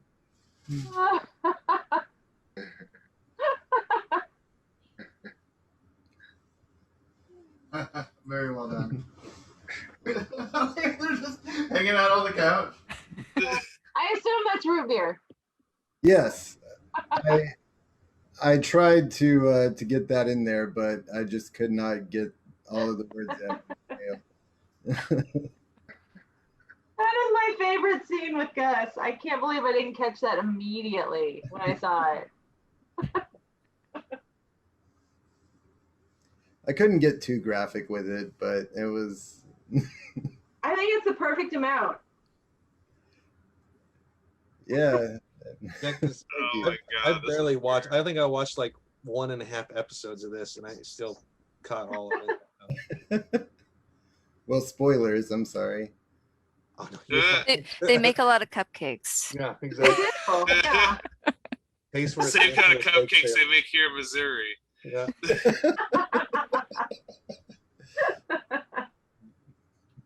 Bakeries are very similar. Very similar. I think this is, if not my favorite, one of my favorite. A perfect finale. Do we lose Nate to the dogs, or is he coming back? Oh, they got him. They got him. Coming back. I know, but Nate's gone. But Potbelly Mammoth is strong in the picture, so we're good. All right, well, that is the last episode this season. There will be a season 2. Yes, in September. I know we talked about maybe coming back sooner if conventions don't keep us busy. Something to think about, guys. Because originally You'll see us. Well, they'll see us between now and the next episode, of course. we got to do another drink and draw. Yeah, we're not gonna just go. Yeah, we should have a structured setup for the drink and draw. And Oh, James Bailey's signing off. But thanks for loving the show and thanks for being here. Good night. But yeah, that drink and draw. If you guys should have been there. There is a live stream of it on VisionCon's Facebook page, which you want to skip through because we just live stream the whole thing. So yeah, there's a lot of downtime, but I was sharing. We did art duels, which were super fun, and I would pull things out of a hat that people in the audience had given us. Terrible thing. They had 5 minutes to draw. Well, we were sharing those, and they'd finish, and they'd show them to the camera, and then I got to the point where, sorry. oh Lord, no, they were not appropriate. No, that's usually how they go. And I tried to warn you, like. we kind of know how to go there, but yeah, I didn't think about it until I couldn't show it, and then I'm like, I looked at the camera and I said, "You should have come to the live version. We did something live, and you are missing a laugh." You give grown adults with alcohol like free reign. I mean, And you saw the markers. tickets. You saw some of the tickets that were submitted. Like no names, but Yeah. And we had a crowd. It wasn't a huge crowd. We limited it to 30. I think we had about 20, 25 people there, maybe. They're And pretty cool. they were drinkers. They drank full time. The Prehistoric Brewing hosted us. They were Yeah. happy. You shout out to those guys, man. Yeah. Canines for Camo it was $10 a ticket. You got a beer with that. The idea was $5 would go for the beer, $5 would go to charity, Canines for Camo, which is VisionCon's charity since before COVID hit, and will be until we have live con, so they can actually get some money. But a Prehistoric said no, keep our $5, make it the full 10 donation. Nice. The artists that showed up, it was Gary Bedell, Nate Howard, Eric E. Danger Wright, Cory the C, and Haley Codling. And they all brought some stuff for raffle prizes. They brought art people like so much. We sold, I don't know, I would say at least $150 in raffle tickets. Nice. We were able to give Canines for Camo from ticket sales and raffles $395, which for a small event, our first drink and draw, you guys need to come next time. Watch Clever Kaiju's Facebook page. Watch VisionCon's Facebook page. This is coming back. and not just with like beer and alcohol and all that. Like we have other variations that we want to try out, like to kind of reach out to different types of environments and different crowds. I got a family-friendly version in mind. If we can pull in the right place, I will just take you people all over town and parade you out. Look at my artists; they're amazing. Yeah. I think the word you're looking for is pimping, and that's illegal. T.T. Barnum. You get caught. At Clever Kaiju. Oh, but when you get a tit, it's totally different, though. That's all we need. It's a We're just gonna festival. perform the songs from Greatest Showman. As long as Gary sings the Revenge of the Nerds song. Yeah. What is your obsession with that? If we get at least 30 people in this room, we will sing the song. If you distract the cops with it, then it's worth it. Perfect. But yes, season 2 will be back. Drink and draws. We're gonna plan some more, so watch that. Well, what's the first episode of season 2, Deanna? If you remember. Yeah. Gary is intent on, like I said, I own half of, because there's just 2 of us that own it. Playco Games. A very small company. We make games, and Gary Bedell drew 2 monsters for the expansion for Epic Monster Tea Party. So he's determined to do Epic Monster Tea Party as season 1, but I have a twist for you, if you're up for it. We keep joking about a drinking version because parents love this game as much as kids. It's kids game, Tea Party. Epic Monster Tavern Party. Something we would love to do. So I think you guys, since we're late night, should do the tavern monsters. They're dipping their captures in beer instead of tea. I like that. Yeah, I thought you guys would like beer. But stay tuned. We'll see what we do at season 2 if you show back up. But it is going to start with an Epic Monster Tea Party something. So he said it here. I know. He's a better promo for my company than I am. But in the near future, tomorrow, Virtual Vision Con 2021, day 3, final day, we have 2 more 𝗏𝗏𝗏 presentations coming. And that is, I got it pulled up. Nate, you're first, aren't you? 2:00? So, yeah. Virtual Vision Con starts at 11:30 a.m. with all kinds of awesome content across 3 channels. But Nate, you're on channel number 3, VIP channel number 3 at 2:00, and you are presenting what? I am presenting vector illustration, basically cartooning an illustration in the mind of with the approach of like designer, like a graphic designer. Very similar art style to what you see me presenting. It's actually something that I kind of do on a regular basis. So I'll break down my process more. Perfect. And then at 3:15, right after Nate, is Isaac. Yes. Sequential art secrets. So I drew a few pages from the Terminator movie, turned it into a comic, and while I draw it, I talk about my decision making and like things to keep in mind, and just turn it into a little instructional. But I did have to pre-record it. I wasn't available tomorrow, but I think everyone's really gonna like it. So. Yeah, and I'm sure you guys are gonna tune in. So if anybody has questions during it, even though Isaac's not available at that moment in time on the schedule, if you have questions, these guys will answer as best they can. So join in and participate. We love that. Again, I actually posted the link to our Discord in the comments. I'll do it again here. Thank you, Dave. Perfect. And then tell anybody that wants to, about the 𝗏𝗏𝗏 Discord where they can join in. Nate, you want to tell him about the Discord? He's our like Discord guy, man. So if you ever bring up Discord, we're like, everyone shut up and listen to Nate.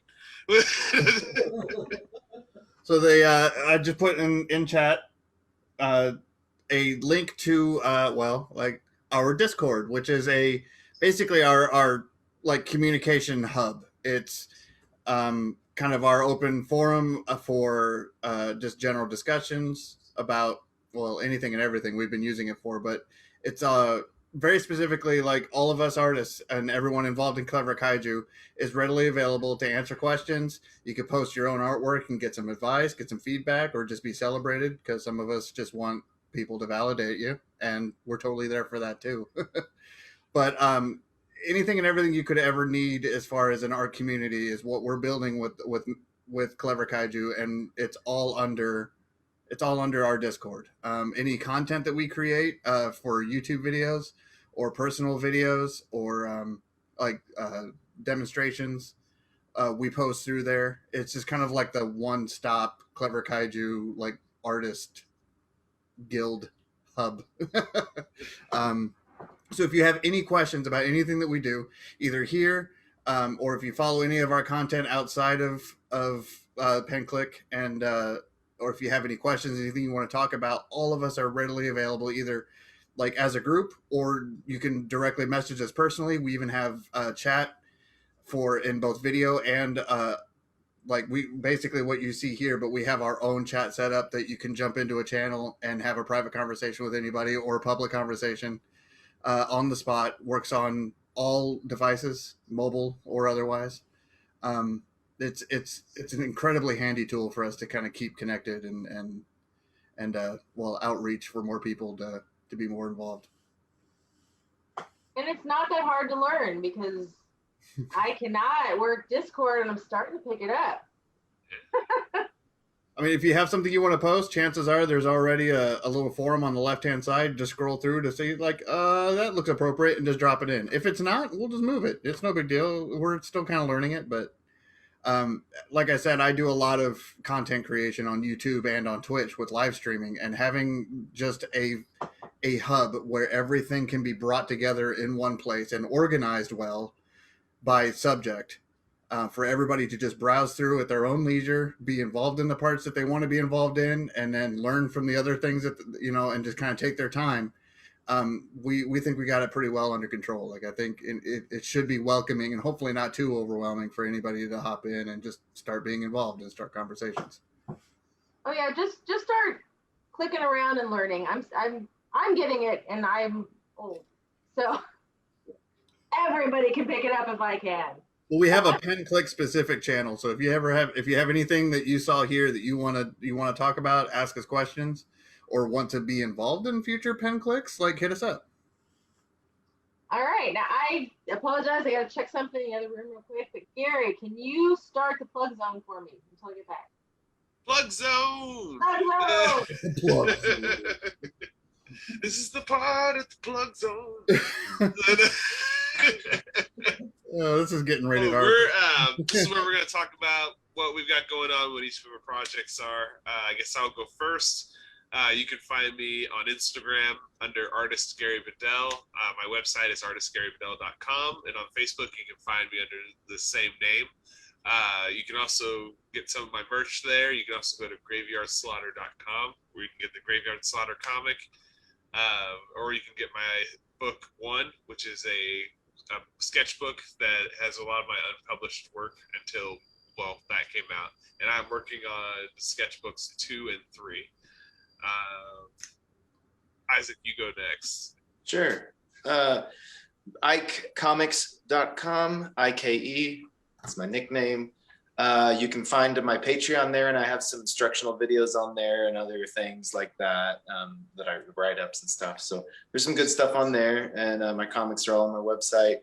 I'm working on the issue 8 of Musical Mishaps of Cat and Fiddle currently. Daryl. Nice. Knightsend.com is where you can find me, KNIGHTS-END.com, or Instagram, Airleben, EHRELEBEN. I should have picked easier ones, but that's where you can find all my stuff, or just Google my name. There's not many Daryl Clonches out there, so it's pretty much all me. Eric? It's 𝗚𝗏𝗏 on Facebook and Instagram. Interesting stuff. You can find my books One Flag and Enigma Inc. and 5-Man Midget Death Squad. If you're interested, I can mail them to you, whatever. And that's about all I got. I don't know, man. James? I got J Rutherford Art at Instagram, and that's all I've got going on right now. Who is? Sorry, I started to talk and I was muted. Eric actually has a couple of prints for sale of PenClick art. Yeah. The T-Rex is awesome. It's pretty How long are you in Springfield? I'm leaving tomorrow. Born here. Oh, well. Yeah. Okay, sorry, Gary, continue. Oh, no, it's all good. Anna? Oh, we can't hear. No. Just yell at James. Actually, go over to James's machine. Yeah. Come on over here. You'll switch a roux like the rest of us. Okay. Anyway, you can find me at deviantart.com /𝗏𝗏𝗏. Yeah, right now, just working on some of my schoolwork. I'm trying to do some of my own work. I'll be, posting some of that stuff pretty soon or sometime over the summer. So that's something to look forward to. So, yeah, that's what I got going on. And Nate? Yeah. I am Nate Howard of Mammoth Press, graphic design and illustration, notably Potbelly Mammoth, a comic series I started in 2014 that's available at potbellymammoth.com. Now a self-published book, Volume 1. Volume 2 is currently on Patreon. I'm also a content creator on Twitch featuring the Mammoth Press Multicade. It's an arcade cabinet that I designed and built myself. More as an outreach, just for fun, to play retro games and classic arcades, retro console games, and even some actually more modern PC games via Steam Link. But I do that on Twitch every Monday, Wednesday, and Fridays, and every now and then, actually, I've been doing it more and more. I've been actually doing live streaming of my actual art process, far more in-depth look at what I'm going to be sharing tomorrow on tomorrow's panel. But I've been segueing from that arcade gamer into digital artist on Twitch. So it's twitch.tv/Mammoth Press. I think that's everyone in the roster in the plug zone. Don't forget. Oh wait, Kate.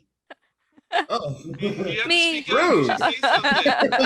I was gonna see if you remembered me. This is some bullshit. Yeah. I'm out of somebody here. flip a table for this. Gary, I left you in charge of the plug zone for the first time. No, I see that's how why it you have is. to be here. I can't run with scissors. I can't. Sorry, Caitlin. It's okay. It's cool. It's all right.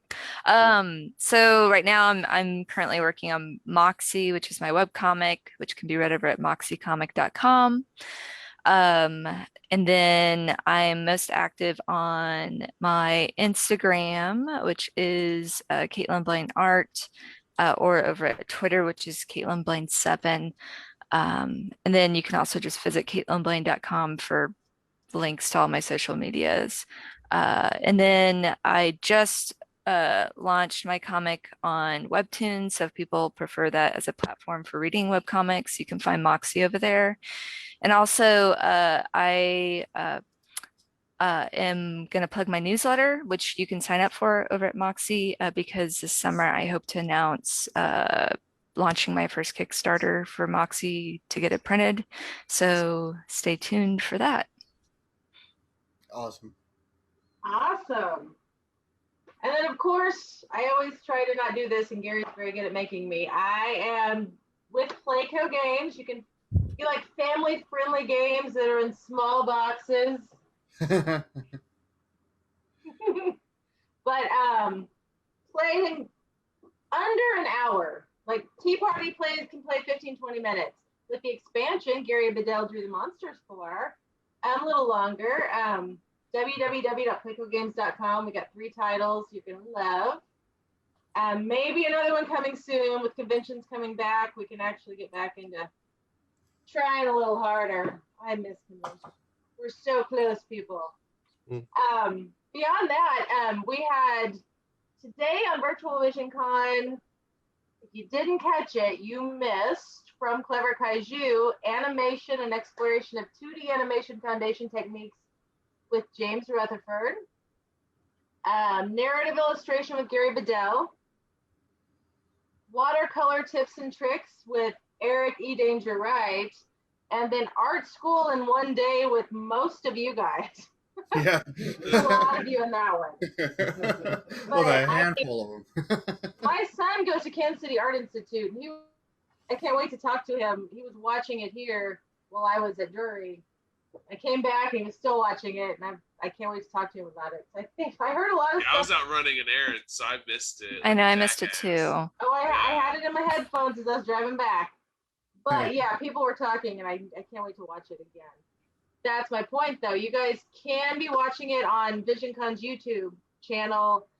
We're gonna, after Virtual VisionCon's over tomorrow night about 4:30, 5 o'clock, we're gonna slowly roll out all the content on YouTube.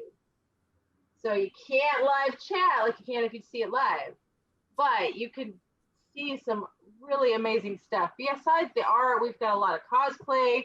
We've got anime voice actors. We had a radio play done for Megaton Girl, which I missed, so I can't wait to hear and see. Just all kinds of something for everybody, really. Just like the in-person con will be next year. So hold out a little longer. But let me double check my notes. I think that's usually what we cover. I usually tell you what the next episode is, which we covered what we're probably going to do, but we'll give you a definite date. Just follow us on Facebook, Instagram, whatever you like. Clever Kaiju, VisionCon. Keep an eye on it. And watch the older episodes too in the meantime. We're not gone forever. Just, we're going to come back in September. We're going to be doing stuff in between, so don't sweat it. Yeah, good call. Maybe like we haven't left. If you go to youtube.com, look up VisionCon, there's a playlist of just Pin Click. There's lots of other good stuff too you should look at, but start with Pin Click. And like I said, when I interviewed you guys Friday night, you should start with the newer episodes and then go back, and then you'll forgive us. Because there's a learning curve on doing stuff live, and we got a lot sooner towards the end. But the art is amazing on every episode. I mean, yeah, you need to go back and watch like the first season of Bob Ross Joy Painting. Like, you'll realize like that's normal and it's fine. And we're not there yet. I think he's iconic and he's easily forgiven. Sure, he was, but it was different experience in the very beginning. It was start with our better stuff and then work back, and you'll forgive us. But with that, anybody have anything to add, or are we wrapping up now? I just want to thank all of you guys for being here. All you artists, of course, Deanna for hosting this whole season, putting up with our shit. Ma'am, we love you. She'll be back as well. I love being here. And she'll be working with. She's pretty much. She's a member of Clever Kaiju. Yeah, she's Kaiju. Let's not BS her. She's one of us. What is it when you don't get a degree, but the honorary? Yeah, an honorary degree. It still counts. Yeah. I'm an honorary artist without drawing a single. Well, and I think it'd be really neat to, for her to talk to people about hiring artists. When it comes to like our games. I know about that. 3 games.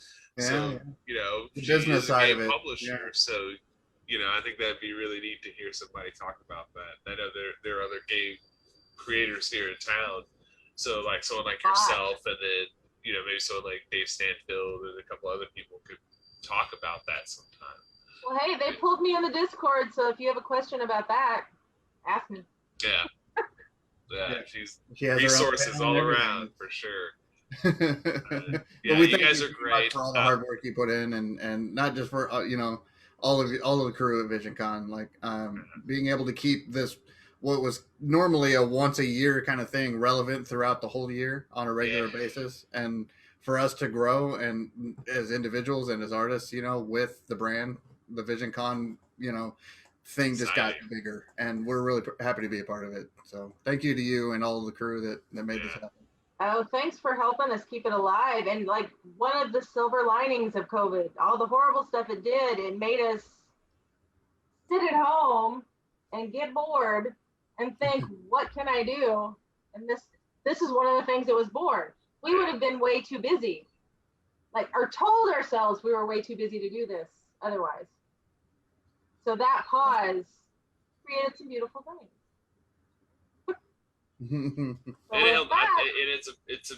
It's helped a lot of people bond too. A lot of us have gotten a lot closer as well. I can't wait till more of you come to Drink and Draws, because I met 3 people in person I've never in person, and it was so cool. No, one was in my house. He's like right there. Hey, I haven't saw seen him in twice 3 this years weekend before already. the other day. But yeah, with that, thank you guys so much for watching us. If you haven't seen them all, go catch all the Pin Clicks season 1, because season 2 is only gonna get better. So, bye everybody. See you next season. Click.